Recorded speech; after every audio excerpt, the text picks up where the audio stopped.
Bueno, buenas tardes a todos. Bienvenidos a un nuevo ciclo, un nuevo encuentro del ciclo de videoconferencias que venimos realizando desde la Federación junto a instituciones federadas y amigas.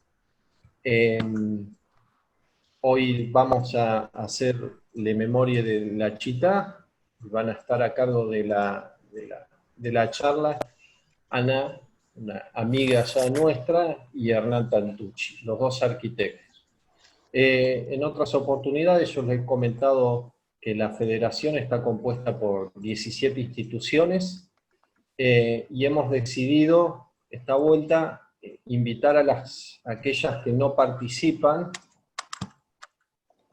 y las hemos invitado para que hagan una breve reseña de la institución. Hoy vamos a comenzar con la que es la más antigua de La Pampa, la Unione Benevolenza de la ciudad de General Hacha.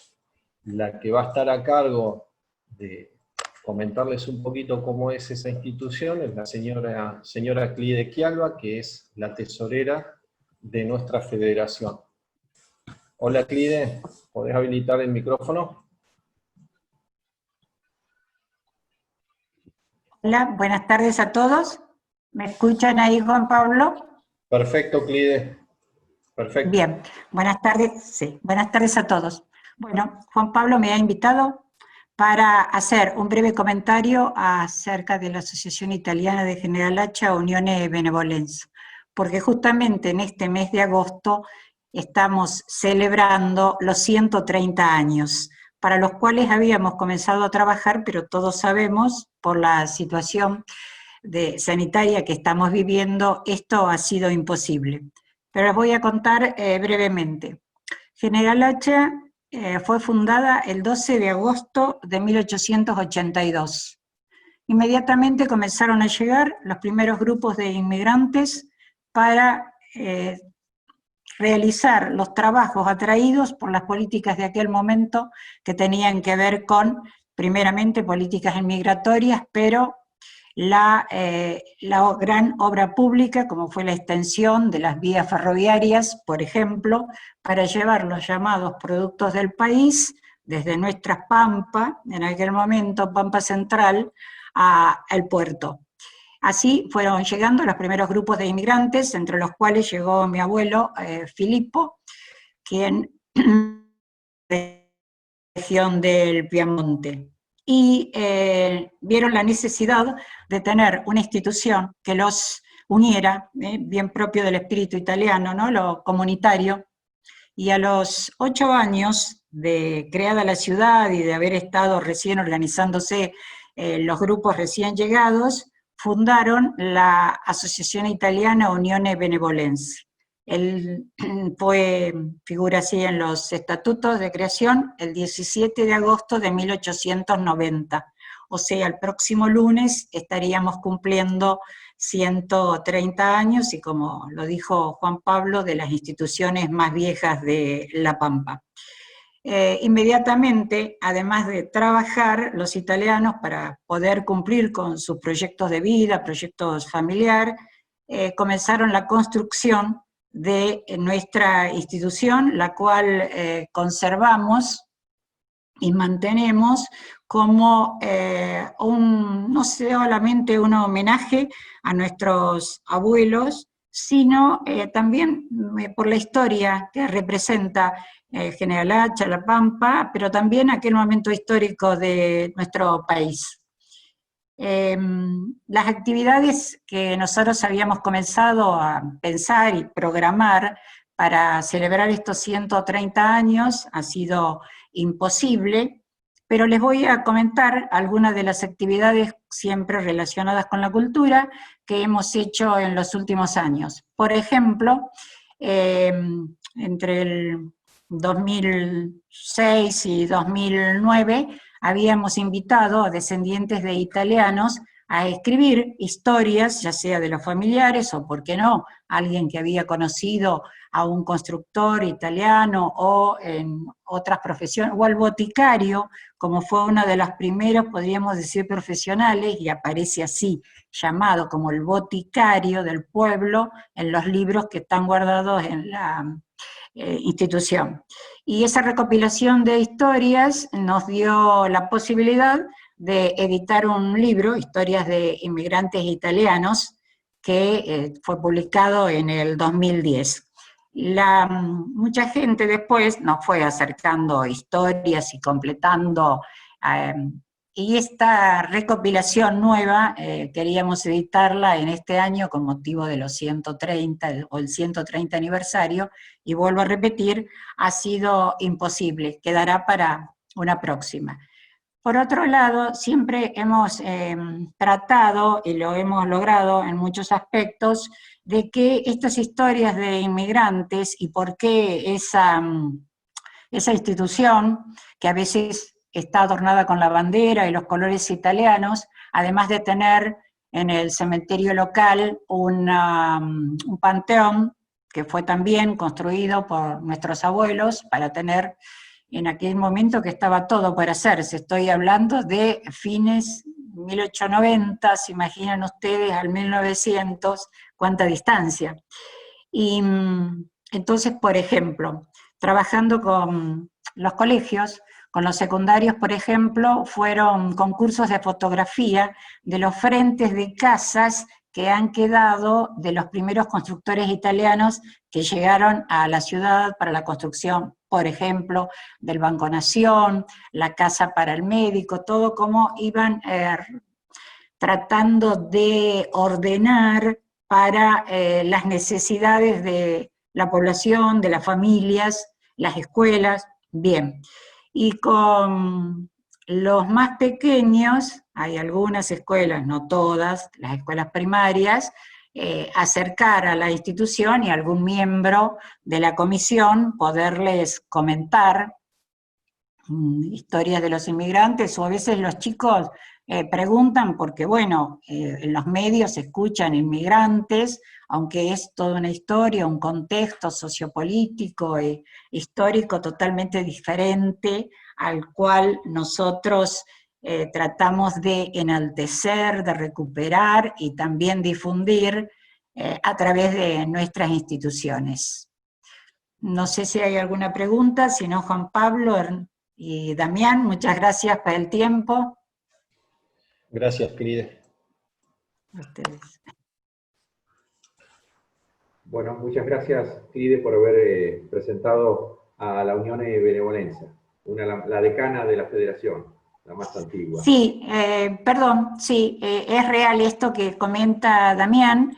Creo que fue en General Hacha, donde estuvieron Mineto en ese momento, gente de Tuay, de Huatraché, Doris Petruzzi, Roxana de Sortes, como siempre acompañando, cuando empezamos a hablar por qué no unir y recuperar en los pueblos estas instituciones que a veces están como alejadas, son desconocidas, y en algunas también es como para entusiasmar, como creo que fue la historia de Trenel, ¿no? Que empezó esta gente joven como Damián a dar impulsos, y bueno, van pasando los años y se van agregando, y muy importante que también se van sumando jóvenes. Eso es muy importante. Gracias. Bueno, sí, como acá, como es en la mayoría, y vemos también a Carlos Chiarelli, de todos los lugares de la provincia. Bueno, en este viaje virtual que hemos tratado de hacer con toda la federación y con la mayoría de las asociaciones que se ha sumado, ya hemos dado una vuelta por Marque, por Cerdeña, por la Umbría, por Piemonte, por Trentino Alto Adige también, unos lugares hermosos hemos recorrido. El domingo pasado estuvimos en Matera, que nos había llevado la profesora Silvia Crochetti. Ahora nos presenta una propuesta Ana Ronconi, que ya la conocemos, estuvo en dos charlas ya con nosotros, y Hernán Tantuzzi, de Gente del Piemont de Santa Rosa, nos presentan una propuesta para hablar que nos interesó muchísimo en la Federación, para hablar de todas esas personas. Vamos a hacer un raconto. Vinieron 3 millones, prácticamente 3 millones de italianos entre 1870 y 1960. O sea, más o menos el 10% de cada 10 personas de Italia, una venía en esa época para la Argentina. Así que ha sido una masa increíble, una masa muy grande de habitantes que venía para acá. Pero claro, la gran mayoría no fueron héroes, fueron personas como invisibles, están dentro de esos 3 millones. Hoy Ana y Hernán nos quieren rescatar a esos 3 millones de personas que vinieron y rescatar esas pequeñas historias de los agricultores, las historias que fueron dejando los pequeños artistas, los artesanos, los albañiles, como decía Euclides, como hablaba, toda esa cultura de Italia, cómo se fue plasmando en La Pampa.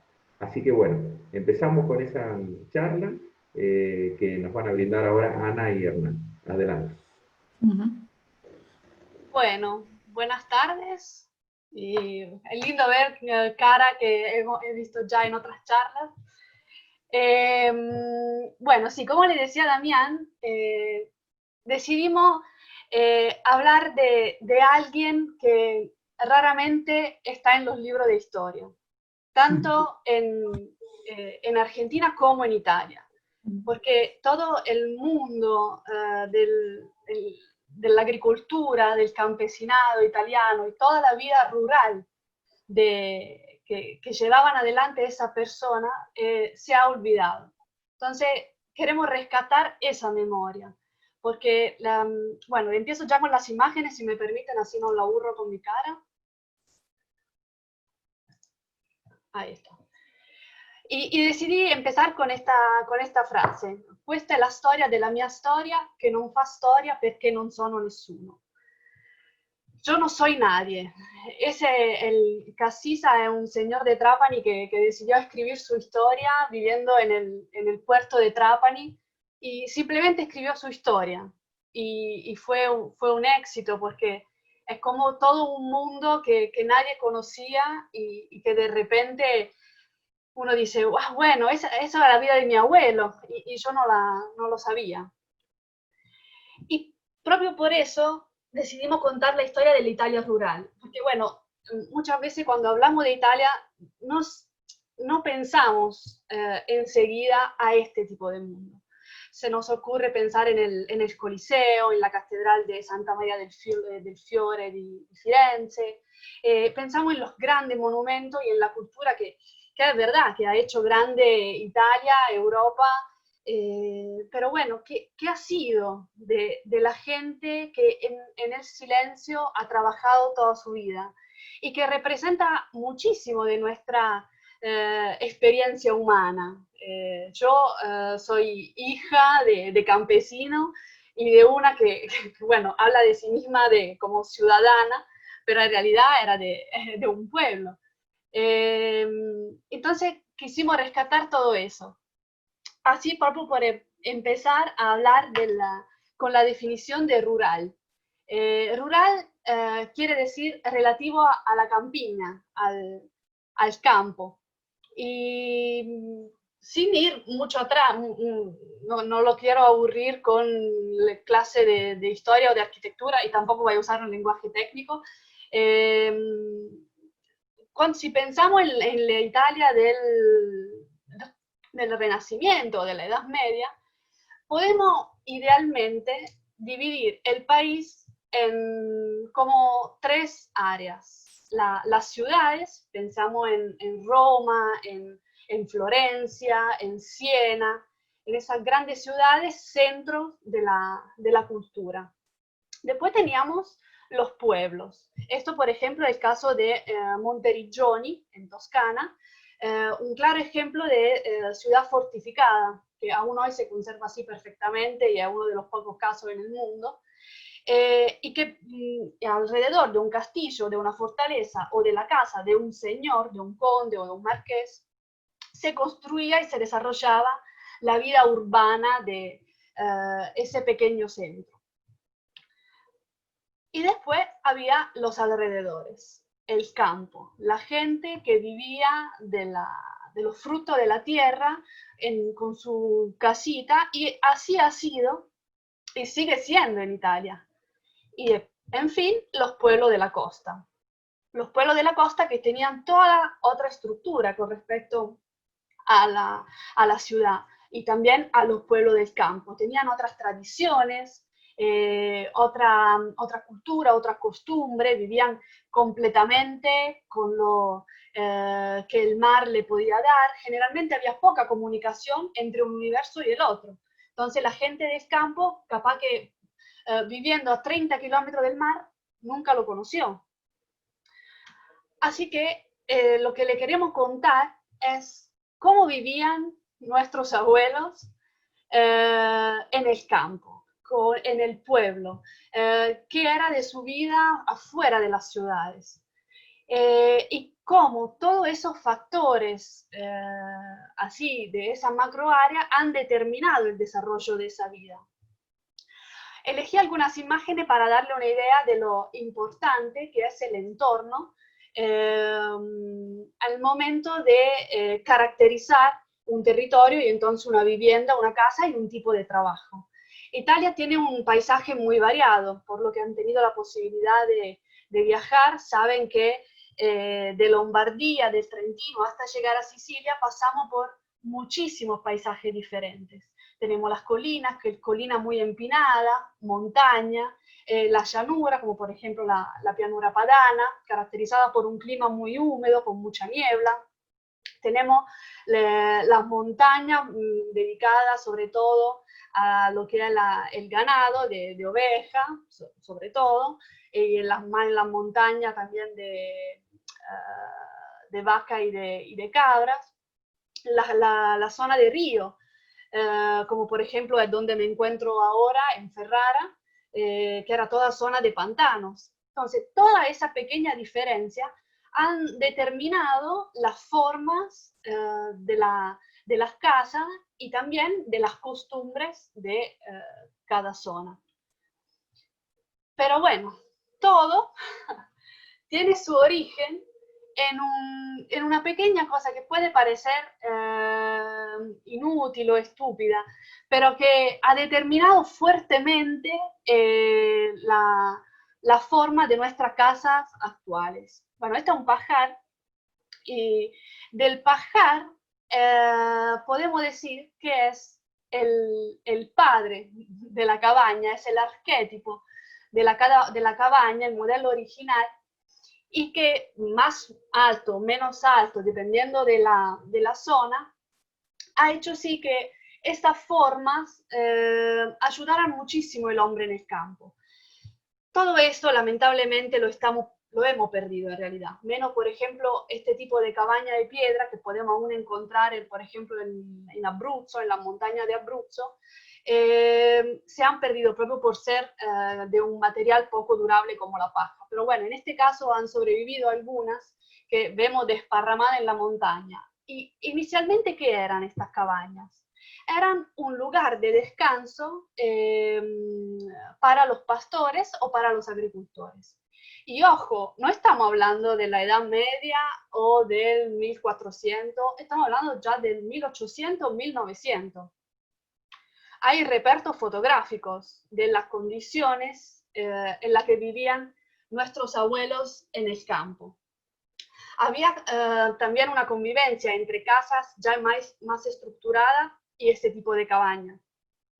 Pero la cabaña, así como la entendemos hoy, así como lugar de descanso, pienso en mi querido San Luis con toda su cabaña en el potrero, bueno, inicialmente no nacen así, nacen como una exigencia para dar resguardo a los animales principalmente, que representaban la principal fuente de riqueza de una familia, y para el descanso de la familia.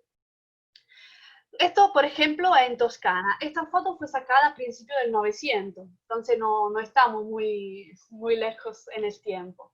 Esta, por ejemplo, también es la campiña de Roma. Ven que no tienen paredes.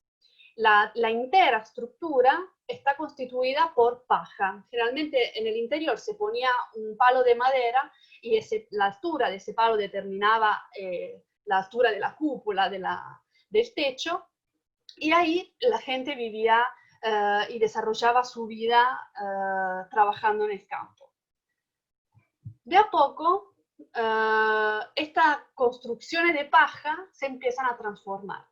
Se transforman las paredes, se transforman los techos, empiezan a aparecer las piedras, los ladrillos, y empiezan a aparecer estructuras que de alguna forma hoy ya podemos reconocer, porque seguramente algunos de ustedes ya habrán reconocido este tipo de forma que les recuerda. Bueno, el Trullo, hoy mítico lugar turístico principalmente visitado en Alberobello, pero que en realidad se encuentra siempre en Puglia, pero en muchas provincias, es hijo del pajar. Es hijo del pajar y de la cabaña de piedra. Es una típica construcción rural, donde vemos que la construcción circular que inicialmente tenían esa casa, tenían además esa cúpula en ladrillo. Y mano a mano que la familia crecía o aumentaban las exigencias o de trabajo o de otros núcleos familiares que se agregaban, se iban como creando otras células. Todo ahí en ese conjunto. Totalmente diferente, el camino que toma el pajar en el norte de Italia. Esto, por ejemplo, estamos en la provincia de Padua y ven como sí, las paredes ya están construidas en ladrillo y el techo sigue siendo de paja, mucho más alto, con siempre una chimenea muy prominente, generalmente externa, con el cuerpo del hogar externo y la chimenea muy alta porque no se podía correr el riesgo de incendiar el techo. Y el campo alrededor donde se trabajaba la tierra de sol a sol, como se dice, ¿no? Toda la vida afuera con cualquier clima. Entonces, cuando antes le hablaba del el clima que determinaba la construcción de las casas, porque imagínense que la casa se construía en base a dónde amanecía el sol, cómo era el viento en esa zona. Las ventanas y las puertas o cualquier tipo de abertura estaban relacionadas con esos factores climáticos. Y otro factor muy importante que determinaba la forma de la casa era el tipo de cultivo a la que se dedicaba la familia. Vemos, por ejemplo, acá las mazorcas, parece que se llaman. Esa toma es en Lombardía. ¿Qué uno dice? Bueno, ¿y qué hace una mazorca? ¿Qué me cambia en la vida la mazorca? Bueno, cambia muchísimo, porque las casas son completamente diferentes donde se cultivaba la mazorca. ¿Ven? Como esa pasarela, galería externas, ahí en el lado sur se ponían a secar las mazorcas. ¿Por qué? Porque siendo un clima muy húmedo, se le tenía que sacar toda la humedad del campo. Y además una cosa interesante y bastante rara es que la mazorca en italiano se llama gran turco, como trigo turco. Y aunque se sepa que en realidad viene de las Américas, el trigo, el maíz, quedó en la tradición popular que era algo tan extraño, tan lejano, que solo podía ser de Turquía, porque Turquía era como ese universo perdido entre el existir y el no existir. Acá todo lo comparamos con Turquía. Cuando no entendemos, decimos, ma parli turco, hablas turco, fumás como un turco. O sea, todas nuestras referencias se hacen con Turquía y hasta le hemos dado el nombre del trigo a la Turquía, el gran turco. Entonces, bueno, vemos como las construcciones en piedras cada vez se hacen más complejas, sobre todo siempre para el resguardo de los animales, que recuerden, eran fundamentales para una familia, tanto por la leche, de la que sacaban los quesos, la manteca, pero también por la parte ovina de las ovejas, que no eran muchos los animales, no teníamos que imaginar esos campos con muchos animales ahí pastoreando, debería ser. No, son siempre unos pocos animales muy cerca de la casa. Este otro ejemplo es en Emilia-Romagna, donde vemos que ya la casa se empieza a separar de los galpones, donde se trabaja, como les decía, el queso, la leche, se guardan las herramientas, se guardan los animales, también se guarda la paja, el trigo, o sea, todo lo relacionado con el campo. Este tipo de casa aún se pueden ver por Emilia-Romagna, por ejemplo. Hay de otra forma, es un poco diferente, pero si tienen la ocasión de visitarla, la casa de campo de Luciano Pavarotti, que se encuentra en la provincia de Módena, tiene esta estructura. Todos los ambientes relacionados con el campo y después la casa, bueno, ese ya eran otros tiempos y otro nivel de vida, por supuesto, no eran los campesinos, pero mantienen esas estructuras, porque las formas se seguían pasando de generaciones en generaciones, se enriquecía con nuevas técnicas, en algunos casos sí había, qué sé yo, una modificación en base a lo que ya se estaba construyendo en la ciudad, pero digamos que lo principal era la funcionalidad. No había mucha estética ni lujos. Esta es lo que hoy vuelve loco los ingleses en Toscana, por ejemplo, ¿no? Las cascinas. Son esos casolares que se llaman de campo, construidos principalmente en ladrillos, y que tenían una estructura muy simple. En la planta baja se hospedaban los animales. En el primer piso vivía la familia. Si el clima lo permitía, había una escalera externa, como en este caso, si no era interna. Pero bueno, no pensemos en los grandes agriturismos hoy de la Toscana, que también vivían así los agricultores de la época, porque tienen que imaginar en realidad que, bueno, por supuesto no tenían baño, pero que vivían todos casi en una misma habitación. Ahí comían, dormían, y muchas veces más de un núcleo familiar, porque con una familia quedaban los abuelos, a veces un tío con su respectiva familia, entonces eran todos como grandes habitaciones donde se desarrollaba la vida cotidiana. Bueno, y hasta llegar en la zona más mediterránea, no sé si, bueno, yo estoy yendo rápido, pero probablemente se note la diferencia entre las casas que estábamos viendo en Lombardía con las casas que ahora estamos viendo en la zona mediterránea. Ven qué diferencia y cómo el clima y el tipo de cultivo determinan la forma de estas casas. Los techos a cúpula desaparecen. ¿Por qué? Porque la escasez de lluvia no le exige ese techo tan empinado. Los techos se vuelven terrazados o planos, o a veces tienen como una pequeña cúpula cóncava que por fuera no se ven, pero que sirve para regular la temperatura interna de la casa. Y esta, por ejemplo, es una masseria que se encuentra siempre en Puglia, que es una región que los invito a conocer porque es un espectáculo. La masseria había de dos tipos, la masseria feudal y la masseria del padrón. La masseria feudal era donde vivían los peones y ahí tenían el lugar para el gallinero, para hacer el queso, para guardar los animales, toda la cosecha de la temporada. Perdón, me salió el italiano. La del padrón era la que se desarrollaba alrededor de la vivienda, la mansión del señor que poseía esa tierra, porque muy raras veces estos campesinos eran dueños de estas tierras. Generalmente trabajaba como propio en un sistema feudal para otras personas. y solo con el tiempo llegaban a poder comprar un pedacito de tierra que le permitiera difícilmente comerciar, pero sí subsistir con los productos de esa tierra. Y en el mar, como que Italia tiene esa ambivalencia y es muy importante recordarla porque Italia está hecha por como 8.000 microuniversos, porque 8.000 son los municipios que componen el país.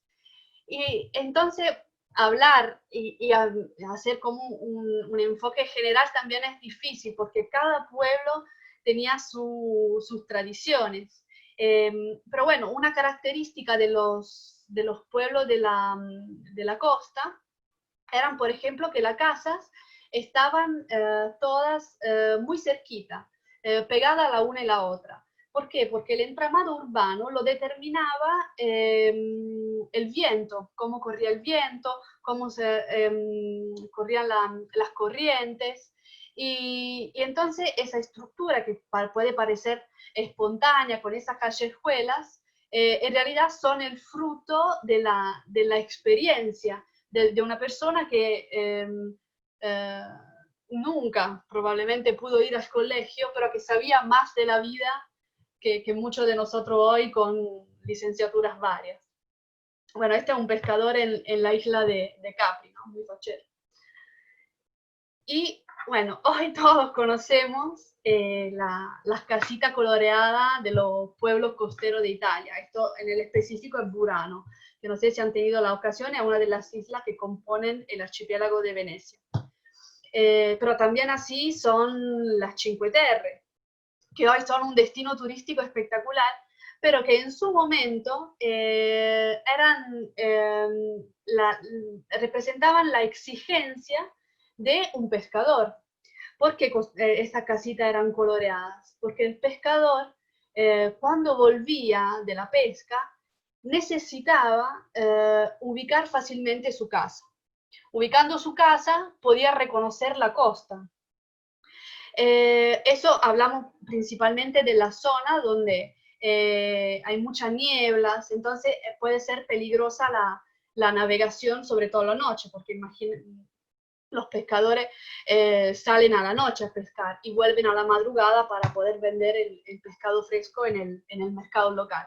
Entonces también esto que hoy nos hace famosos con estos pueblos tan pintorescos, en realidad representan una función específica y fundamental para el desarrollo de la vida del pueblo. Y aquí otro universo más, otro microuniverso más. Voy a ir rápido, no lo quiero aburrir demasiado. Bueno, esto es Ostuni. Bueno, ven el mar, en el fondo es el encuentro entre el mar Adriático y el mar Egeo. Estamos siempre en el sur de Italia. Bueno, este tipo de construcción, por supuesto, lo habrán visto en muchas localidades mediterráneas. Pensemos en Cefalù o la misma Matera, que puede ser como una ciudad blanca. ¿Por qué? ¿Qué pasaba? Italia siempre fue sujeta, en el momento en que se abre al comercio, a frecuentes epidemias de peste. Esta peste iba y venía con fuerza menos fuerza, pero en el 1600 hubo un brote muy fuerte. Pero alguien se dio cuenta que en este pueblo la gente no se enfermaba. Y eso lograron entender por qué, porque en Ostuni la gente del pueblo tenía la costumbre de pintar externamente las paredes de sus viviendas con cal. La cal tiene el poder de quemar la bacteria de la peste. Entonces el virus no se difundía. Y ahí esa costumbre que acá había sido hecha por varias enfermedades, no específicamente por la peste, pero por razones sanitarias, viene exportada en todos los lugares donde más frecuentes se dan esos brotes. Y además, favorecido por el color blanco, que no permite que la radiación solar caliente demasiado los ambientes internos de las casas, porque acá estamos en la zona sur de Italia y saben que las temperaturas llegan a ser bastante altas en verano. Terminado ese pequeño excursus sobre el tipo de vivienda del campesino, del agricultor y del pescador del 1800, 1900, vemos rápidamente cómo vivían estas personas, no en el ritmo de las ciudades. Uno piensa en l'Italia de los años 60, 1960, y ya piensa en Mastroianni, en Sofía Loren, la Dolce Vita, los divos de Hollywood tomando un café en Portofino. Bueno, pero en la realidad era que Italia, y sobre todo en el 900, entre 1800 y 1900, corría con dos velocidades muy diferentes. Había una parte de una ciudad muy urbanizada, muy moderna, pensemos ya en Milán, que tenía los supermercados, y una parte rural aún muy ligada a las tradiciones y con unas infraestructuras aún muy precarias. Esto, por ejemplo, en el 1959, y son unos chicos que cruzan el río, se llama Río Panaro en Módena, para ir al colegio. Y nos parece que una locura que en los 60 pueda pasar eso en Italia, pero sí pasaba. Mientras en Milán la gente tomaba 4 o 5 tranvías o el subte para ir a trabajar, mi papá, que vivía en Le Marche, en el 65, se tenía que ir solo al jardín de infantes con 3 años, toda la mañana caminando 3 kilómetros. ¿Por qué? Porque los padres seguían trabajando en el campo y no había micros, no había esa red de infraestructura que le permitiera ir con alguien. Entonces, él iba solito caminando todas las mañanas con 4 o 5 años a la escuela. Esta imagen, que es muy linda, es una toma hecha en San Benedetto. Y acá se ven las mujeres que esperan los maridos, los hermanos que vuelven de la pesca.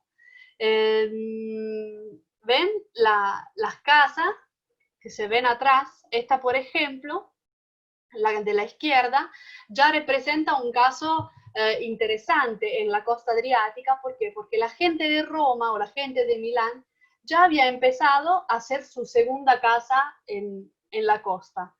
Y acá venía a veranear, sobre todo porque hace poquito habían construido la red del ferrocarril poco atrás. Y es muy fuerte el contraste que se ve con esta gente descalza, muy flaca, que de una pobreza muy, muy fuerte con respecto a la mansión que se ve atrás. ¿Y qué hacían las mujeres? Las mujeres, la ocupación de las mujeres era arreglar las redes. Entonces, los maridos, los hombres, digamos, a la mañana temprano se iban, a la mañana temprano a la noche en realidad se iban, y las mujeres se juntaban en esa casita, como les decía, todas juntas, y entre vecinas arreglaban las redes. Y una costumbre muy, muy interesante, una tradición que seguramente alguien habrá escuchado. No se sube a un barco con los zapatos. No sé si alguien de ustedes lo habrá escuchado. Viene del tiempo de estas mujeres. Antes, como pueden ver, algunas están descalzas, otras llevan como unas pantuflas, una chancleta. ¿Por qué? Porque la gente que vivía en la costa, pasando mucho tiempo de su vida en la arena o en el agua, no tenía zapatos.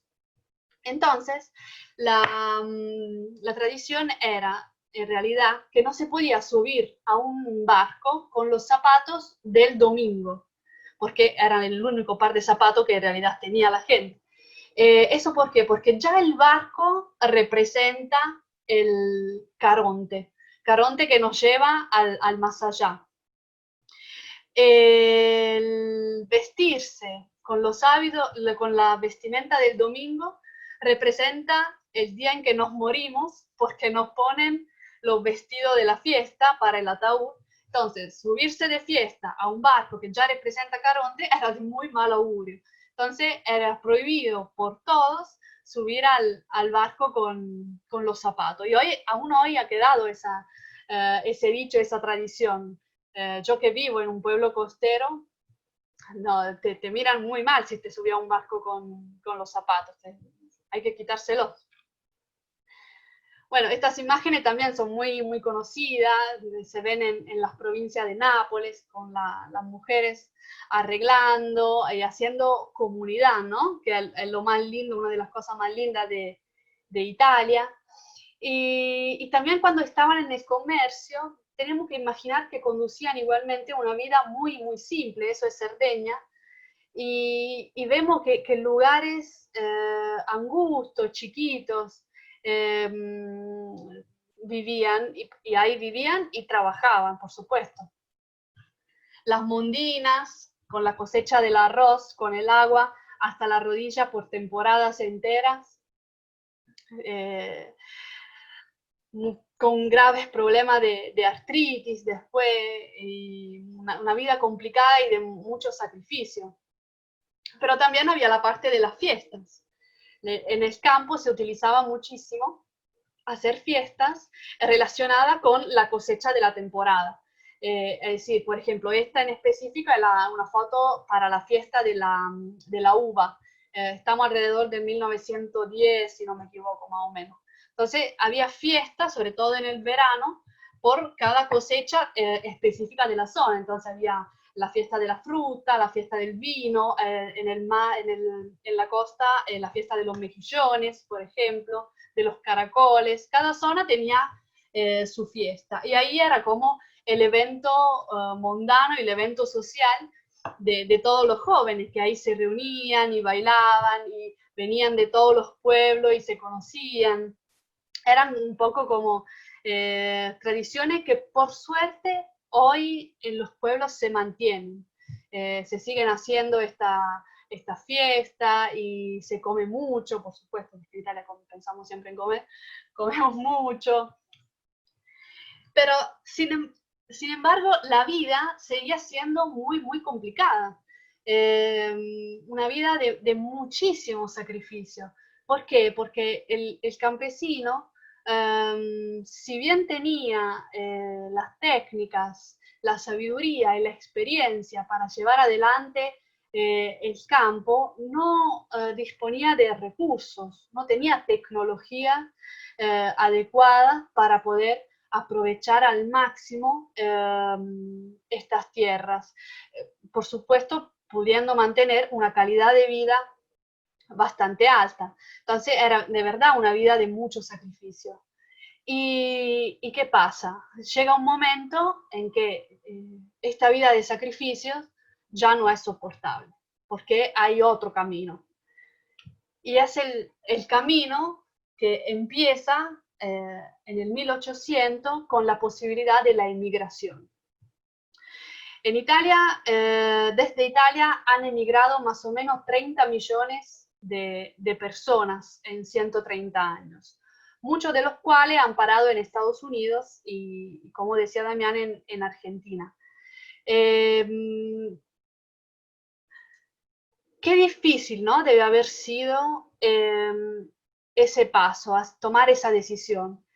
Yo elegí poner esta frase, Viva l'Italia, no porque sea una aclamación a Italia, sino porque este es un grito de dolor que grita un emigrante con el puño levantado, partiendo desde el puerto de Génova con destino a América del Sur, en el libro Sull'Oceano di Edmundo de Amicis, que es el mismo escritor del libro Corazón, un libro que le aconsejo leer porque habla propio de la emigración y grita eso, viva l'Italia, como para decir, yo te quise, te quiero, pero no me diste nada, no tuve oportunidad.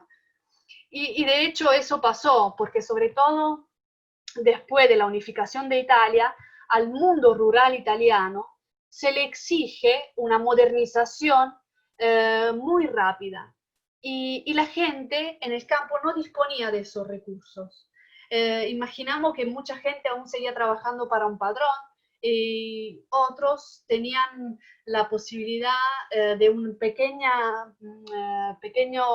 pañuelo de tierra que habían comprado con mucho sacrificio, pero nada más.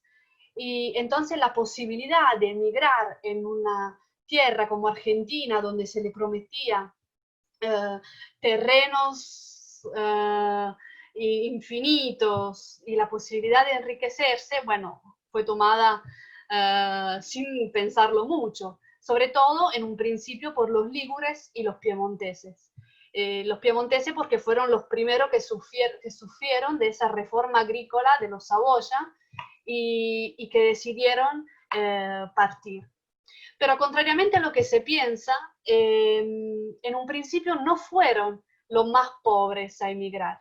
¿Por qué? Porque la gente que hemos visto hasta ahora no tenía la posibilidad ni de comprarlo el boleto. Entonces los primeros en emigrar fueron los de un escaloncito más arriba, eso que habían podido comprarle al padrón un pedacito de tierra. Y eso con la dote de la mujer durante un casamiento o con mucho esfuerzo lograban que un hijo o dos se fueran para Argentina. Y en un principio no paraban en las ciudades, hablando siempre en línea general, por supuesto, no generalizando, cosa que no se debe hacer, pero bueno, es el contexto, lo tenemos que hacer, nos perdonarán. Iban para el campo, porque ya tenían terrenos asignados, la tierra era muy barata, a veces gratuita, porque el gobierno estaba implementando muchos proyectos de ocupación de la tierra. Y entonces los italianos, con esa tradición agrícola, podía enriquecer mucho el territorio argentino. Y lo hizo, porque pudo aportar muchísimo en técnicas en la agricultura, como también los lígures en el mundo fluvial, pensamos en el Río de la Plata. ¿Por qué? Porque tenían esa tradición marinera. Los italianos trabajan y trabajan. Hay reportajes de revistas inglesas donde se dice donde un inglés no sobreviviría ni un día, un italiano se hace rico. Esta es la Argentina. ¿Por qué? Porque el italiano, que siempre tenía en la cabeza la mentalidad del ahorro, la mentalidad del trabajo duro, se dedicaba totalmente a la vida del campo. Y, con una gran diferencia, por ejemplo, porque a Argentina, menos algunos pequeñísimos casos, no ha llegado la gran criminalidad, la mafia que ha llegado sí a Estados Unidos. Argentina ha tenido una emigración de personas que de verdad se han dedicado muchísimo al trabajo. Entonces, estos proyectos de colonias, de ocupación de la tierra, favorecen muchísimo la llegada de los italianos, que de a poquito se van distribuyendo en toda Italia, porque en un principio eran solo lo del norte, después lo del sur, el centro aún se quedaba en Italia, y de a poquito pero se crea una red inmigratoria muy grande en Italia. En toda la región había una oficina donde te explicaban cómo hacer, comprar el boleto y partir. Y de ahí de a poquito, bueno, hay una emigración general de todas las personas. Pero bueno, en Argentina también pasa cosas, tienen su historia. Pensamos a la conquista del desierto, pensamos a toda una serie de acontecimientos, bueno, que conocen mejor que yo. Y bueno, fallan algunos proyectos como eso de las colonias. Y también el italiano, con tanta tierra, bueno, llega un momento en que no puede más. No puede más porque, no obstante, Argentina tenía una red de ferrocarril entre las más grandes del mundo, la más importante del mundo, no se llegaba a todos lados. Y la gente que tenía esos campos fuera de las infraestructuras no podía comerciar fácilmente con el resto de las ciudades. Los campos eran muy grandes, entonces la pequeña comunidad de italianos no llegaba a cosechar todo. Y mano a mano que habían juntado una pequeña riqueza, hoy podríamos decir, porque imaginamos que el italiano en su carta, cuando escribe a la familia, dice, acá hay muchísima carne, comemos muchas carnes, y eran cosas que en Italia era imposible, cioè no se comía carne una vez al año. Entonces ya eran ricos, era el cercar fortuna en América, el buscar suerte, bueno, muchos lo lograron. En un principio algunos se iban solo por 1 o 2 temporadas para después volver y otros no volvieron nunca más. Entonces, mano a mano que también Argentina se transforma, también los italianos se van transformando y se van dedicando más al comercio y a la construcción, más que a la agricultura. Bueno, antes de pasarle la palabra a Hernán, le quería mostrar esa foto que me gusta mucho. Esa es una foto de la familia de mi pareja, Facundo, y lo que me gusta mucho de lo que ha pasado en Argentina.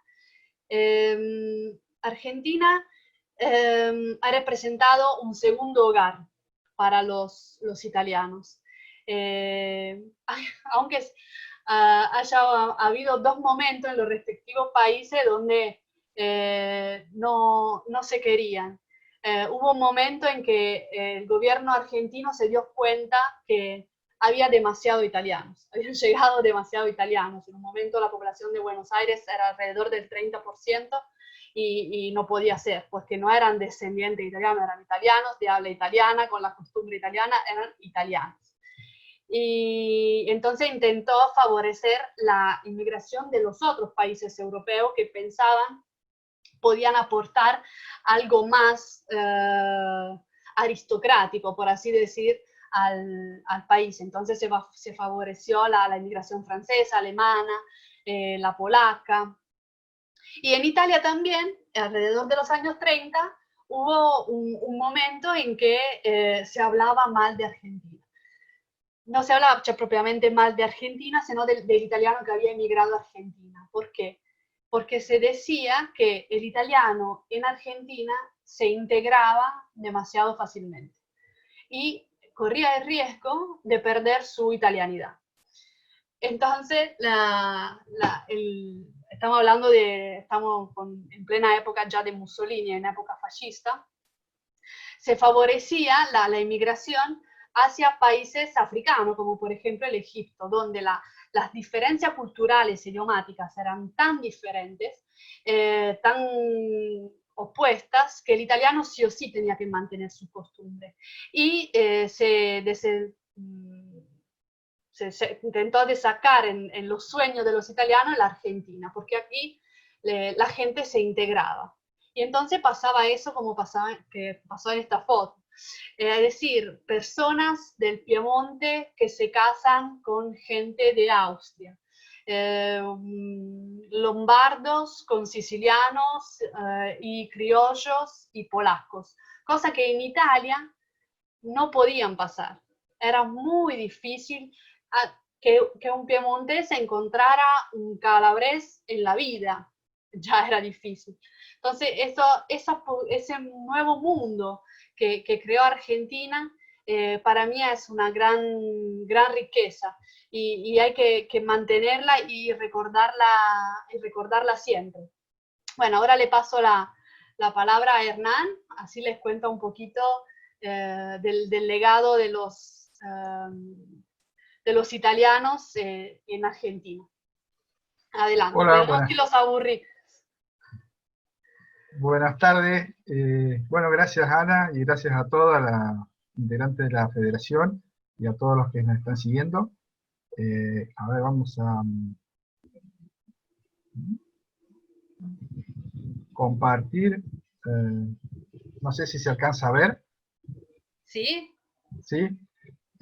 Bueno, el recorrido sigue un poco ya como lo ha planteado Ana, todos esos italianos que vienen, en este caso en particular, a La Pampa o la llanura pampeana, y bueno, se encuentran con estas extensiones, con estos amaneceres, y bueno, esto sería la recorrida virtual en un día de algunas de las personas que vinieron, donde, bueno, la mayoría en su momento vino a trabajar al campo, o desarrollaban, bueno, todas actividades más agrícolas, el campo con sus extensiones y sus delimitaciones, ¿no? Como tenemos acá las famosas tranqueras y los alambrados. El molino como un hito referencial, acá un poco lo que hacemos memoria es un poco a la arquitectura material e inmaterial, o sea, todo lo que nos imaginamos a través de esos espacios, ¿no? De las aguadas, bueno, los espacios propios que necesita el campo. Y bueno, venimos llegando ya al pueblo y ¿qué nos encontramos? Con construcciones bien italianas, hechas por los constructores, por los moradores italianos, con toda su tradición, ¿no? La, la arquitectura bien en ladrillo, el ladrillo visto, y bueno, se empiezan a ver también algunos estilos. No nos vamos a meter en estilo porque no es una charla de arquitectura que vamos a desarrollarla, sino la memoria, ¿no? de estos lugares, las famosas casas chorizos, o sea, ya ahora el territorio es distinto, no estamos ya en Italia, es un territorio mucho más extenso, las parcelas son bastante más grandes, estamos hablando de la mayoría de las localidades, ¿no? de la llanura pampeana, donde las casas, bueno, ya son más amplias, ¿no? A través de un gran corredor y demás, un acceso, y después, bueno, lo que todos conocemos de la casa de nuestros abuelos, habitaciones grandes, altas, frescas. Seguimos en otros pueblos, esto un poco es llamémosle un popurrí de imágenes de los distintos pueblos de La Pampa. Acá ya se empieza a ver una casa a lo mejor más en el centro, gente un poquito más acomodada, o que, bueno, tiene o tuvo una empresa, o bueno, le fue bien en la cosecha y mejoró la casa, entonces empiezan a tener otro estatus social, llamémosle, y bueno, cada uno con las connotaciones, en muchos casos, de ornamentaciones a la italiana, digamos, bien fachadas que demuestran también toda una idea y toda esa personalidad del dueño, en este caso, que es lo que va reflejando. Si se fijan ahí en la imagen, atrás al costado, a la izquierda se alcanza a ver un molino, o sea, seguimos con la referencia y la idea, y nos estamos imaginando nuevamente todos estos hitos arquitectónicos, ¿no? Que son tan importantes para este territorio, donde lógicamente ya la geografía es otra, totalmente distinta. La mayoría de los lugares donde vienen, como comentaba Ana, de distintos lugares de Italia, con la mayoría o vivió a lo mejor en una zona de montaña, o en un valle, o cerca del mar, en relación más a la playa, los pescadores y demás. Acá, bueno, había que salir a pescar al campo, ¿no? Será otro trabajo, ¿no?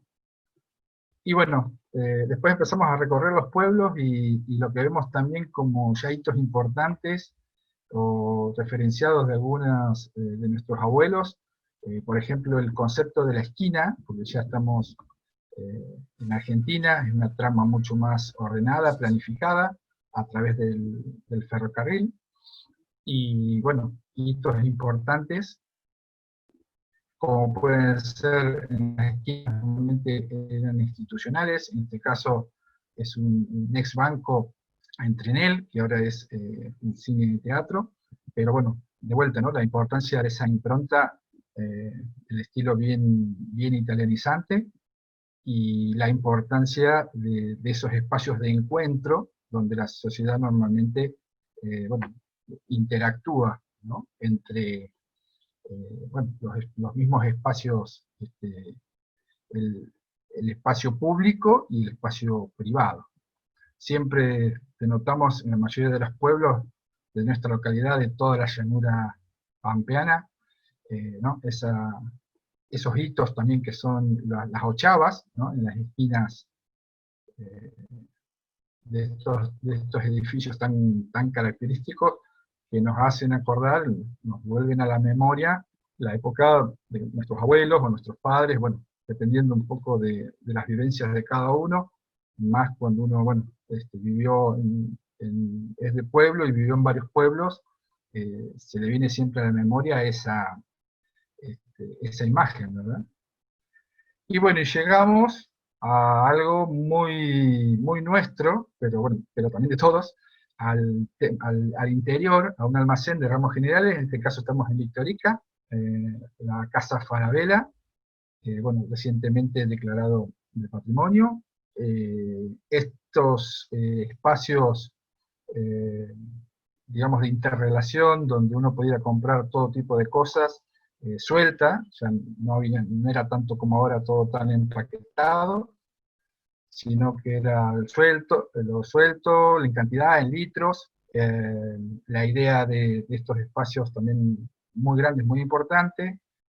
Recordemos también, o nos hacían recordar por ahí nuestros abuelos, que acá cuando ibas y comprabas y demás, bueno, terminaban con el tema de pidiendo la chapa, a ver qué te daban, a ver, digamos, esa interrelación también comercial y social, ¿no? De las personas en estos espacios, que bueno, gracias a Dios se han recuperado y también los han cuidado y los han restaurado. Bueno, son varios los casos, pero para simplificar, creo que Casa Falabella es la más actual y uno de los mejores ejemplos, ¿no? Y bueno, todos estos artefactos o todos estos elementos, como puede ser una balanza, como pueden ser, bueno, un montón de cosas propias de estos lugares, que también eran muy importantes, porque, como comentábamos antes, bueno, todo se pesaba, todo se medía, ya no existía el empaquetado.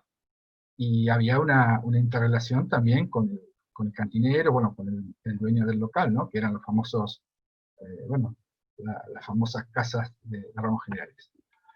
Acá hacemos un paréntesis y, bueno, queremos también agradecer a la Federación, en el sentido de que vamos a mostrar algunos edificios que a lo mejor como valor o como patrimonio arquitectónico no son tan importantes, pero sí son muy importantes desde el punto de vista social, porque son todas las asociaciones o los edificios de las asociaciones italianas que tenemos en esta región. Lógicamente no están todos, porque bueno, si no estaríamos hasta las 2 de la mañana mostrando imágenes, pero bueno, es un poco un recorrido.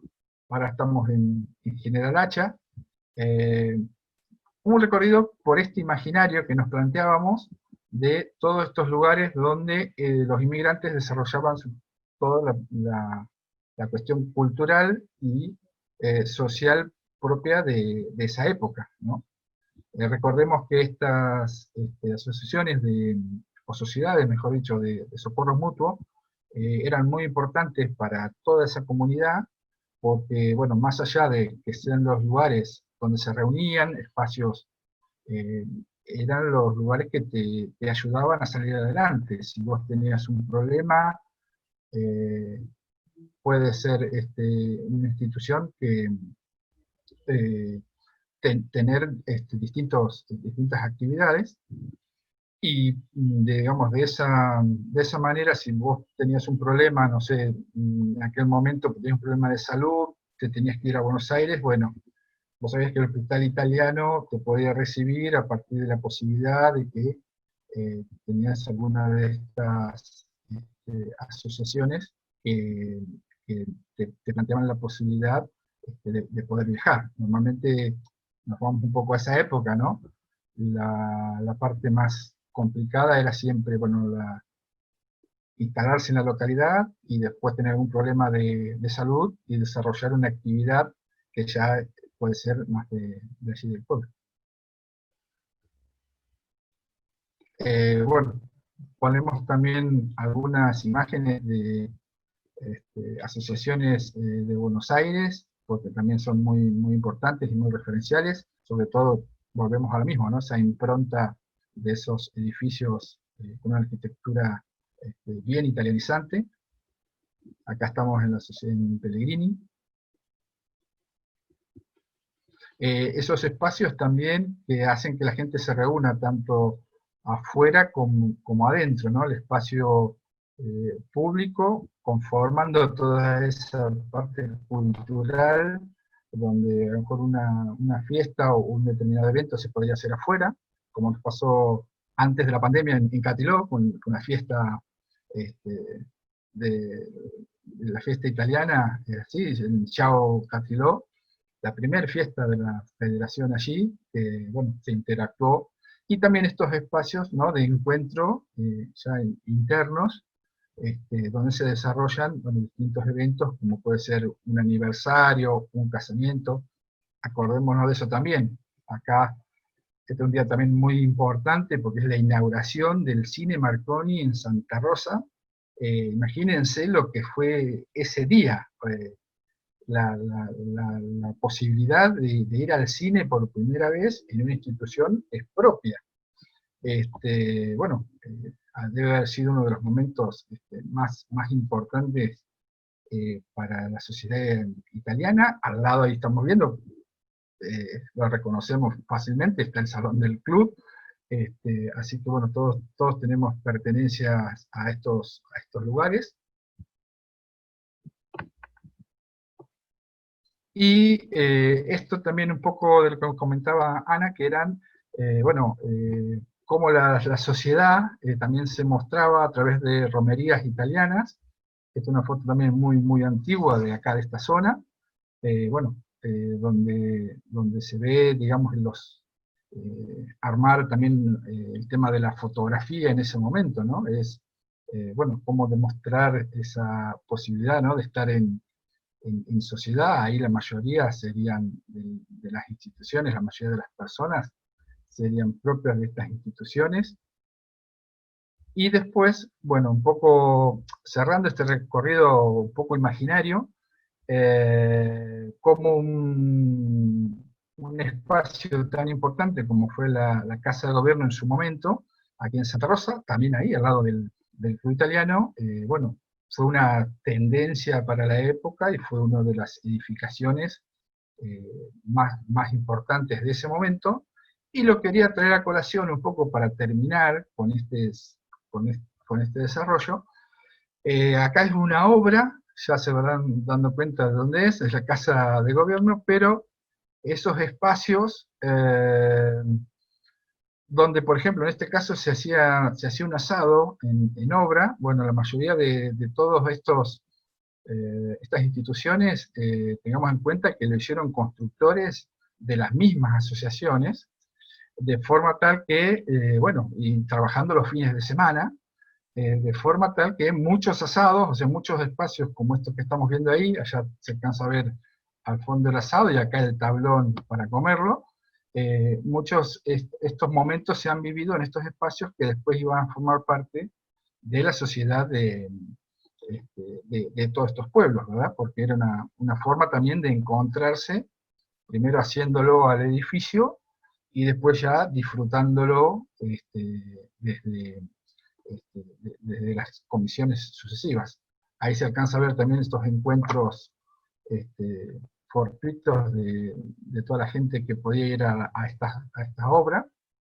Y quería terminar con la Casa de Gobierno, aunque es una arquitectura moderna, brutalista y de vanguardia en aquel momento. Estamos hablando, fíjense los autos, por allá por el 60, ¿no? 61, pero bueno, lo orgullo de tener una obra del ítalo-argentino, el tan queridísimo Clorindo Testa, que él gana el concurso y hace la obra posterior, ¿no? 50 y pico lo gana, y en el 60, 61. Veamos también lo que era Santa Rosa, ese espacio rural, porque si ustedes se fijan, detrás se alcanza a ver los monoblocks famosos, pero después del monobloc no hay nada, se ve el horizonte. Imagínense que esto ahora es plena ciudad, o sea, bueno, nosotros acá estamos a 2 cuadras de este edificio, vivimos, y bueno, y gracias a Dios también trabajamos ahí. Pero bueno, era un poco también esa ruralidad que siempre se da en este tipo de territorio, donde se interactúa mucho con esos espacios abiertos y la delimitación, buscar en muchos casos estos espacios públicos que sirven también como lugares también de encuentro, ¿no? Si nos fijamos también, aquí vemos plazas, plazoletas, la rotonda de acá de Casa de Gobierno, ¿cómo es? El eucaliptus famoso de la terminal, que todavía ahí ya estaba y hoy todavía está. Y bueno, nos imaginamos también cómo eran esas ciudades y cómo son ahora, ¿no? Que esto es una zona totalmente urbana y estamos en otra época, ¿verdad?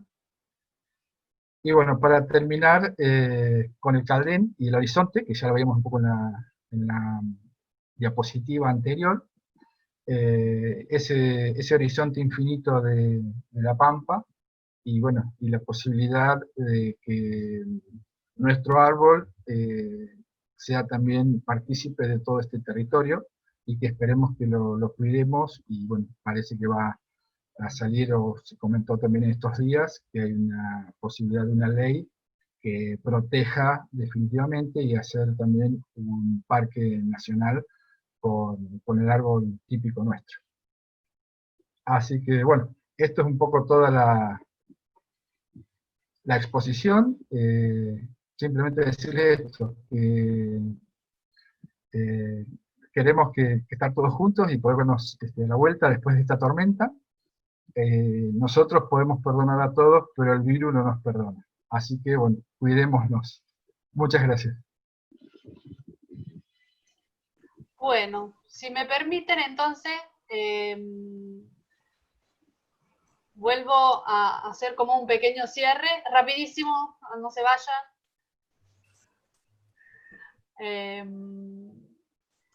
Propio, gracias a lo que decía recién Hernán, es muy lindo ver cómo en el momento en que el italiano deja el campo, crea otra pequeña comunidad, estando en Argentina. Entonces nace la sociedad de soccorro mutuo, la società del mutuo soccorso en italiano, o las asociaciones que son muy, muy presentes, y además lo que es muy lindo y que me emociona es que ayudan muchísimo con los acontecimientos en Italia. Estas sociedades mandan muchísimo dinero, por ejemplo, en el desastre del Guayón, o en el terremoto del Irpinia, hablamos también en 1980, es como mantener ese lazo muy, muy fuerte con lo que era Italia. Y es propio lo que nos estaba mostrando Hernán, la posibilidad de crear esa pequeña comunidad, donde se discutía de lo que pasaba en Italia, generalmente con un cierto retraso. Una vez escuché a alguien decirle que cuando en Italia éramos fascistas, en Argentina los italianos eran monárquicos. Cuando nosotros votamos por la República, los italianos de Argentina eran fascistas. Como que venían un poquito atrás, pero siempre muy, muy presentes. Pero en Italia, mientras tanto, pasan muchísimas cosas. Una Primera Guerra Mundial, la paz; una Segunda Guerra Mundial, la paz; el voto para la República, y nos enfrentamos a una Italia completamente destruida, pero completamente destruida, tanto físicamente como en el alma. Muchísimas víctimas, una pobreza impresionante. Esta imagen es de una foto de Éboli, donde vemos un chico que vende las botas de los militares, de los aliados, que yéndose han dejado. Entonces es una Italia que le cuesta levantarse y volver a empezar, pero bueno, puede, en algún momento puede. Entre finales del 50 y 60 hay ese gran boom económico.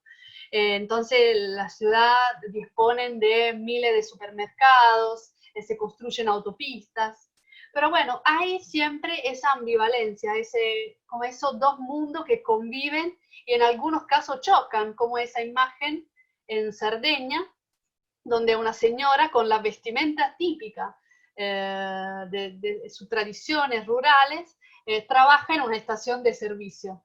Entonces es como algo muy chocante ver esas realidades que conviven y que siguen siendo muy, muy diferentes. Con el bienestar se empieza por ejemplo, a poder tener las vacaciones, los domingos a salir al campo con la familia, llevando todo para comer afuera. Cambia muchísimo las costumbres. Y hay un proceso lento, pero parece inarrestable, de toda la gente que vivía en el campo, que había vivido en el campo hasta ese momento, que se va. Generalmente del sur se van hacia el norte o por lo menos se van hacia las ciudades. Entonces vemos como los campos se vacían. Los pueblos, eso como que le mostraba en un principio el Monteriggioni, o los pequeños pueblos también de la costa, se vacían. Los jóvenes se van buscando trabajo y oportunidades en las ciudades. Hemos tenido la ocasión de ir con unos descendientes en Calabria y ver y buscar la casa de esos familiares y ver un pueblo totalmente deshabitado, o sea, donde no había nadie. Todo de un pueblo construido en el 700, en el 800, pero que lentamente había muerto. La gente empieza a comprar las casas en la costa y toda esa casa de campo se quedan sin nada.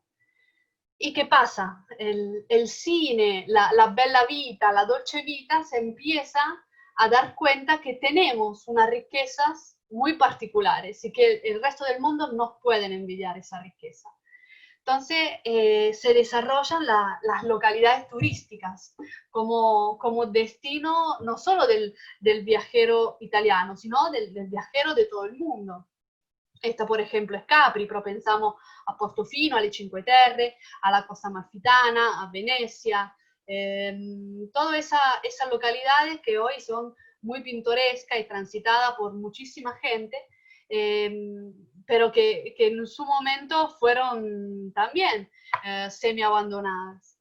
Esto, por ejemplo, es como podemos ver hoy algunas de las localidades del sur de Italia, como esos pueblos blancos, donde hay una lenta recuperación de esas construcciones para restaurantes o para hospedajes, que intentan mantener lo más posible el aspecto original de las casas sin destruir mucho, sobre todo porque por suerte tenemos leyes muy, muy fuertes para la conservación del patrimonio arquitectónico y urbanístico.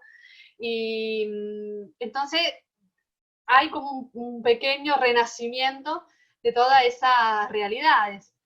Hoy podemos visitar Procida y verla como una localidad turística y no como se percibía antes, como un lugar para que irse, ahí viven solo los pescadores. Y no, en el Golfo de Nápoles ya no hay solo Capri, sino que hay Procida, hay Ischia, hay toda una serie de islas, que sobre todo Procida en este caso, que no ha aún todavía entrado en el movimiento del turismo internacional, donde se puede disfrutar de pasear como en otro tiempo. A ver, sin querer, acá se ven los techos azules y blancos, eran los pequeños techitos en cúpula que le comentaba en un principio para refrescar los ambientes. Bueno, pequeños. Y esta, por ejemplo, es una de las casas de Lombardía que le mostraba antes, donde hacían secar la mazorca. Bueno, como se recuperan esas estructuras y hacen agriturismos, hospedajes, hoteles. Generalmente ese tipo de estructura es a conducción familiar y es el tipo de estructura que nosotros como agencia siempre elegimos para nuestros viajeros, porque nos da la idea de que es algo más auténtico. Son siempre con desayuno a kilómetro cero, entonces producidos ahí en la zona, toda otra filosofía de pensamiento. Y miren el salto que hemos hecho. La semana pasada han hablado de Matera, pues entonces saben cómo eran las condiciones de Matera en el 1954,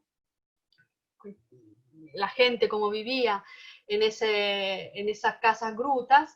Bueno, y hoy lo que es Matera, capital europea de la cultura en 2019, la gente lucha para poder dormir en un sasso, visitar una casa museo, es un patrimonio impresionante, rodan películas, es un grandísimo salto que se ha hecho para revalorizar todo ese patrimonio que también representaba una vergüenza para Italia, todo el patrimonio rural, porque representaba esa Italia no desarrollada. El objetivo eran las autopistas, eran los rascacielos, y todo eso era como una marcha atrás, era bajarle el ritmo a ese crecimiento frenético que Italia pretendía. Entonces se recuperan esos pueblos. Muchos de ustedes habrán escuchado de las casas a €1. Bueno, que es un proyecto bastante complicado, pero que ha permitido que se hablase de Italia y de esos pueblos, qué estaba pasando con esos pueblos que se habían quedado sin nadie.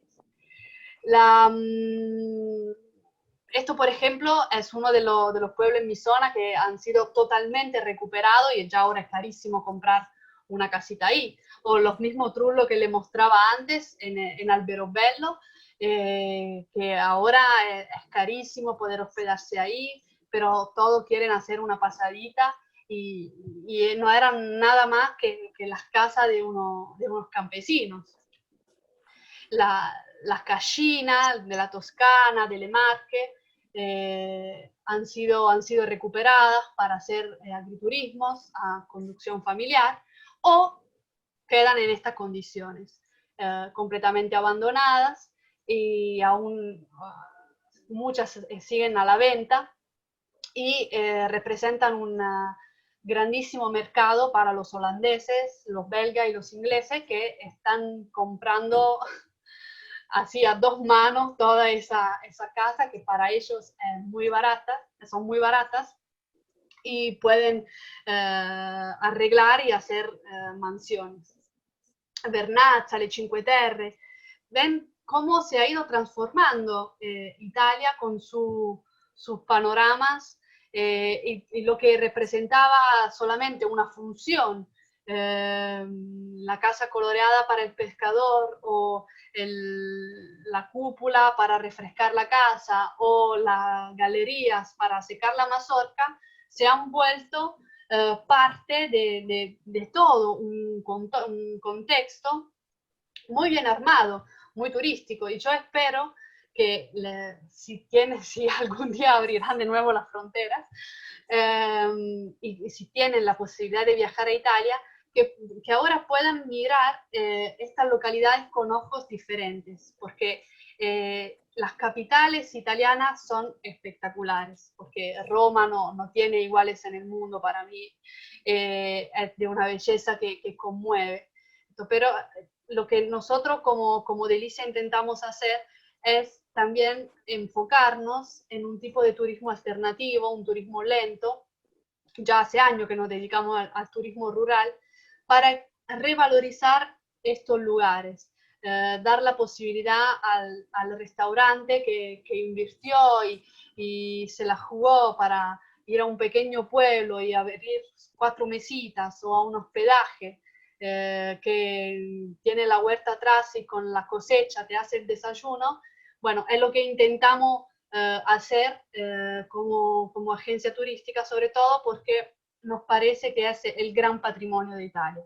Así como las personas de las que hemos hablado hasta ahora han sido las que han construido y que han llevado adelante ese país sin que nunca se hablase de ellos. Bueno, tal vez ahora es el momento de hablar de los lugares de estas personas que no están en las revistas, no son famosos, pero que sí son de una belleza conmovedora y pueden aportar muchísimo en un viaje. Bueno, no los molesto más. Juro, juro, juro, juro. Me callo. Bueno, no sé si alguien quiere preguntarle cosas a Ana o a Hernán.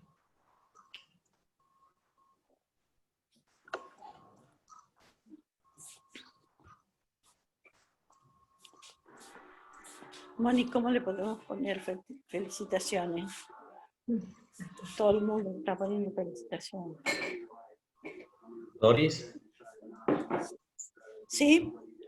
¿Para qué? No, hola Doris, ¿cómo te va?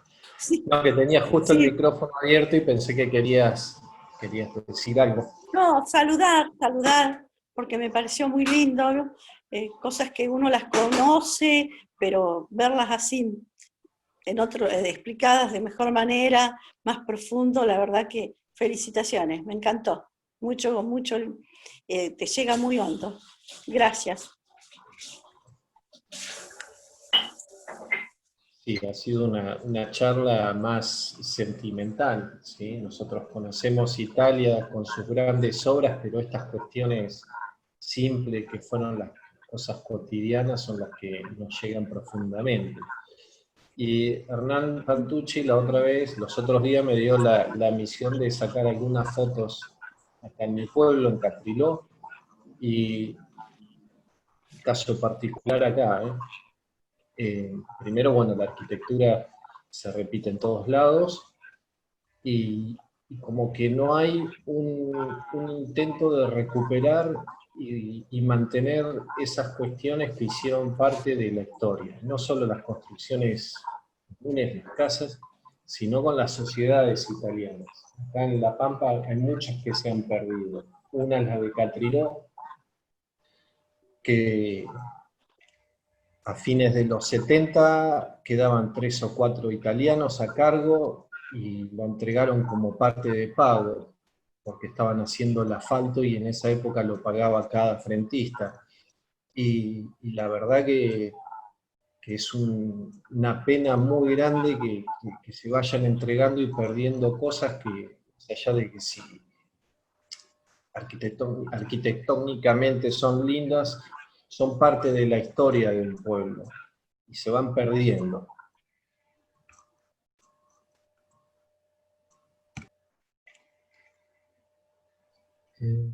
Sí, Juan Pablo, me parece que sí, ese es un poco el leitmotiv de esta charla, posibilitar o hacer un poco la búsqueda en la memoria inmaterial y también material, ¿no?, de todas estas instituciones que a lo mejor hoy ya no existen o han tenido problemas, como comentás, problemas económicos, pero que sería interesante recuperarlas y darle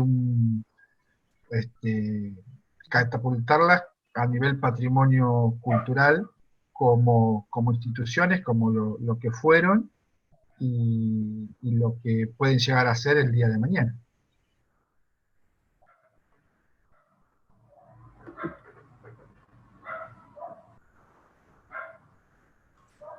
Yo espero que con esta charla que tuvimos hoy y la próxima que vamos a tener el próximo domingo, que está referida a la genealogía, un poquito a la historia de la inmigración italiana en nuestro país, sirva para esto de empezar a tomarse un poco más en serio, de mantener vivas las tradiciones y todas las cosas que hemos heredado de aquellos italianos que vinieron a la Argentina.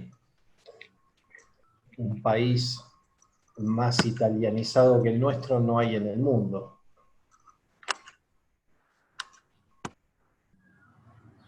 ¿Puedo hablar? Sí, por supuesto. Bueno, agradecerles que son charlas muy lindas, muy entretenidas, y en esto de hoy encontré que estoy en una foto, aunque ustedes no lo crean, en la fiesta de Italo, en la fiesta de la Sociedad Italiana. Tuve la suerte de estar junto con la gente de los comités y el cónsul de Córdoba, y es nuestra mesa la que sale en la foto. Así que bueno, ahí me encontré. Estaríamos vecinos porque nos invitaron de Italo, y bueno, nosotros fuimos con el presidente de la Dante Alighieri de Pico, estuvimos esa noche compartiendo con ustedes.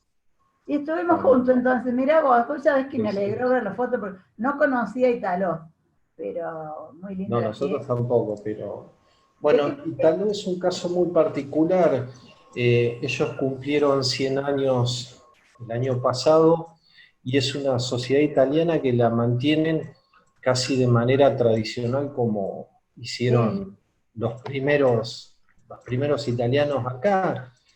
Se juntan los fines de semana para mantener limpio el lugar, ponen dinero de su bolsillo para tratar de mantenerla en estado. Sí. Tienen mucha gente joven que trabaja en la comisión. Sí. Roxana, Sí. la presidenta, es incansable, y bueno, tiene el apoyo de mucha gente joven. Sí, eso es cierto. Algo que falta en muchos lugares, en muchas asociaciones, juventud. Exactamente. Así que bueno, ha sido un gusto compartir esta tarde de domingo, donde tenemos que seguir cuidándonos, y donde, bueno, esperemos que todos estemos bien. Ojalá, ojalá. ¿Alguien más quiere preguntar algo, comentar? Ahí anotó Carlos Chiarelli, quería hablar. Gracias, Delis. Hola, Chiarelli, hay que ponerle, no tiene micrófono. Sí, hola. Hola, Carlos. Bueno, cada charla obviamente hacen un raconto de todo esto de la inmigración, y bueno, uno no hace menos que traer a la memoria cosas vividas y cosas de estos inmigrantes. Y bueno, muchas cosas obviamente, como la vez pasada, me retrotraen a sentimientos de mi familia. Cuando Ana se refería al tema de la inmigración, en todo ese historial de la inmigración, yo he buscado una etapa, que es la que corresponde obviamente a mi familia, ¿no? Hay muchas historias sobre estos inmigrantes. Y hablando con referentes de esa época, un amigo de mis padres que vino de Rossano, allá en la región de Calabria, que tiene hoy 90 años, y ese primo al cual yo me refería, que me hizo conocer el pueblito de mis padres, que tiene también hoy 86 años. Obviamente que ya después, otro referente, ya yo tengo 64 años, evidentemente que ya quedan muy pocos a los cuales consultar. Y como dije la vez pasada, hoy uno más inmiscuido en estas cosas de los italianos empieza a recuperar historias que antes, como dije, cuando uno es joven se le pasan un montón de cosas porque tiene la cabeza en otras situaciones, y bueno, hoy con el tiempo que uno tiene, más en la pasividad de estar jubilado, tiene más tiempo en ir, leer y recabar historias. Bueno, en una de esas historias es muy importante destacar que hay un periodo del primer gobierno y segundo gobierno de Perón, donde se ha hecho un acuerdo con Italia, que también, como decía Ana, en su momento los italianos, o sea, la prensa italiana, también tenía mala referencia de nuestro país. Y fíjate vos la paradoja, que siempre es cíclico esto, ¿no? En ese acuerdo, obviamente que en ese periodo histórico, el que estaba encargado de la parte de inmigraciones, dice este autor que he leído, uno de tantos, ¿no? Dice que obviamente que, ahora no recuerdo bien el nombre, pero quizás en la próxima, si vamos a hablar de inmigración, lo voy a traer a colación para que todos lo puedan leer. Está en internet, se busca y es muy interesante la lectura. Decía que como este encargado del Ministerio de la Inmigración tenía como una inclinación hacia los nazis, entonces era acusado con esa ideología, y bueno, obviamente era criticado tremendamente en esa época. Pero en ese acuerdo, sacando todo, digamos, lo que es connotación política, en ese acuerdo favorecía el gobierno de Perón la inmigración de los europeos. Pero como era un contexto muy especial en Europa, había todas esas influencias políticas que no querían que estos inmigrantes trajeran acá, como acotó Ana en un momento, que mucha mafia se fue para Estados Unidos. Y bueno, tenemos la gran película Sacco y Vanzetti, que también cuenta toda esa historia del anarquismo y toda esa historia. Y acá, ¿qué hicieron en el análisis? Buscaron qué europeos convenía para esta nueva tanda de inmigración. Y bueno, lo que analizaron era que los mejores inmigrantes que podían abrirles la puerta eran a los italianos y a los españoles, por la idiosincrasia muy similar de la que estaba instalada acá en la Argentina, que favorecía eso que quería ese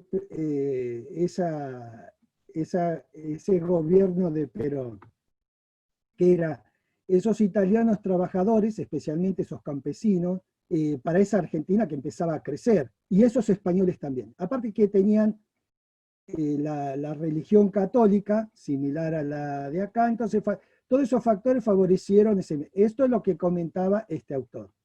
Bueno, mi familia ha venido, obviamente, gracias a ese convenio, porque Perón hacía venir solamente a las familias completas. O sea, que le favorecían el pasaje, no sé, había algún convenio con Italia que le favorecía esos pasajes a buen precio que podían venir.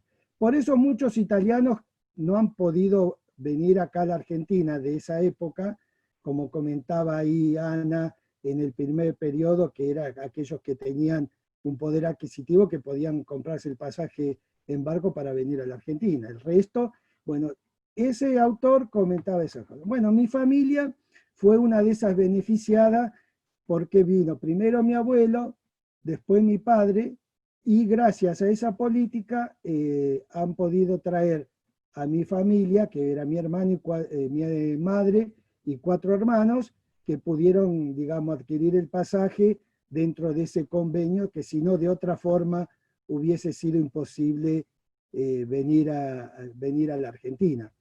Y después indagando con este primo, porque dije, bueno, quiero saber a ver cuántas verdades hay sobre esto. Y bueno, obviamente mi primo con su familia también vino gracias a este convenio, porque vino primero el padre y después vino la madre con 7 hermanos, y así sucesivamente todo lo que eran, lo que le llamaban en el barrio los paisanos, vinieron gracias a esta posibilidad. Eso es lo que yo puedo testimoniar desde la historia familiar. Y bueno, y después, para no hacerla tan larga, y después otro punto que mencionaba Ana, que también me vino a la memoria recalcar, el tema de la idiosincrasia particular de los italianos. Es verdad, el temor que tenían allá en Italia era valedero, porque los italianos y tanto los españoles se asimilaron mucho acá a la tierra nueva que era la Argentina. Sin embargo, en mis padres existía un fuerte arraigo de esa idiosincrasia. Mis padres querían que todos mis hermanos, e inclusive quien les habla, tuviéramos la elección para nuestra pareja que fuese o hija de italianos o descendiente de italianos. Y este aquí la historia familiar, que ninguno de nosotros hizo caso a ese mandato familiar.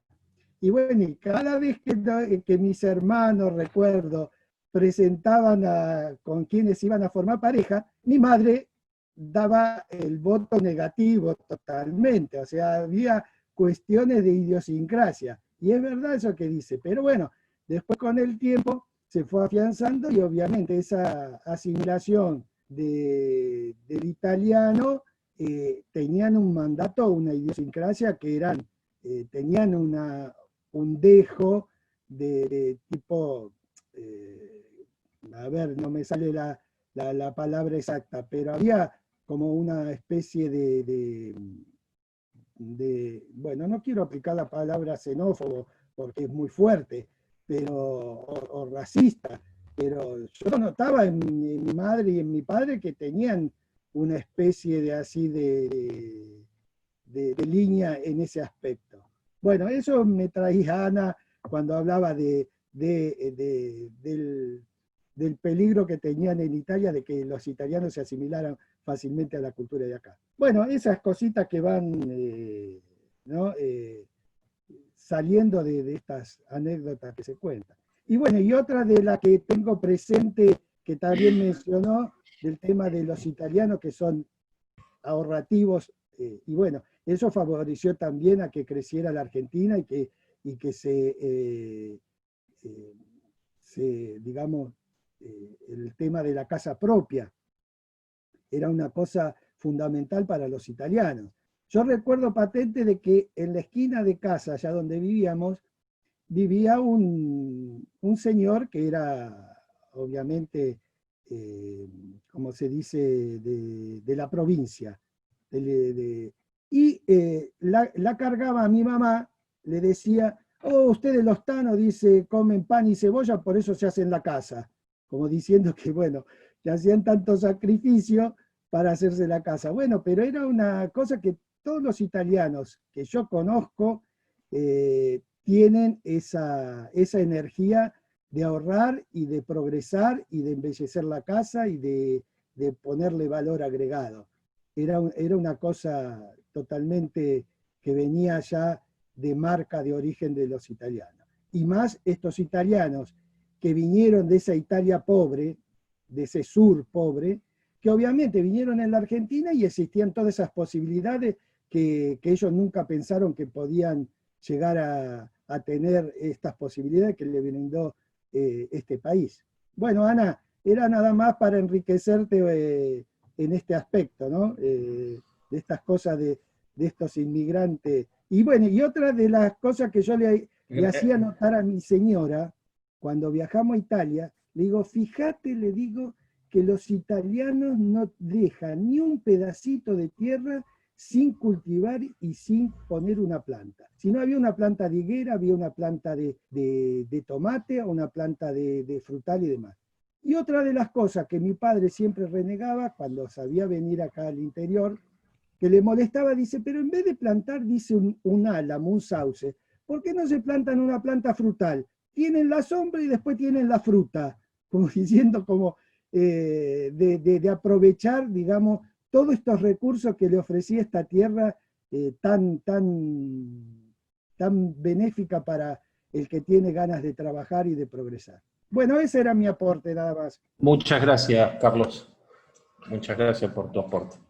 Bueno, ¿alguien más quiere hacer algún aporte? Si no, nos vamos terminando y los invitamos para el domingo que viene, para la charla de genealogía, a cargo de Genealogía Cantoni, a las 4:30 de la tarde, un poquito de ciudadanía y de historia italiana en nuestro país.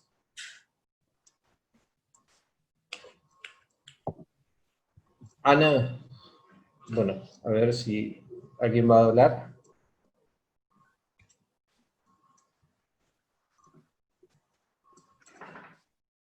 Bueno, Ana, te agradezco siempre tu muy buena predisposición para colaborar con la Federación y con las instituciones federadas en este ciclo de videoconferencia. Hernán también, por su exposición, y a Damián. Les agradecemos a todos que nos hayan acompañado en el día de hoy. Nos esperamos el próximo domingo. Gracias. Gracias a todos. Gracias. Que tengan buena semana. Gracias, hermoso todo. Gracias. Grazie, A ciao, ciao. cuidarse, a cuidarse. También. Sí, puse la cámara, pero no puse. Chao, Edith, un abrazo. Chao, chao, Hernán. Chao, ¿viste? Muy bueno todo. Gracias a todos. Seguimos en contacto por Zoom.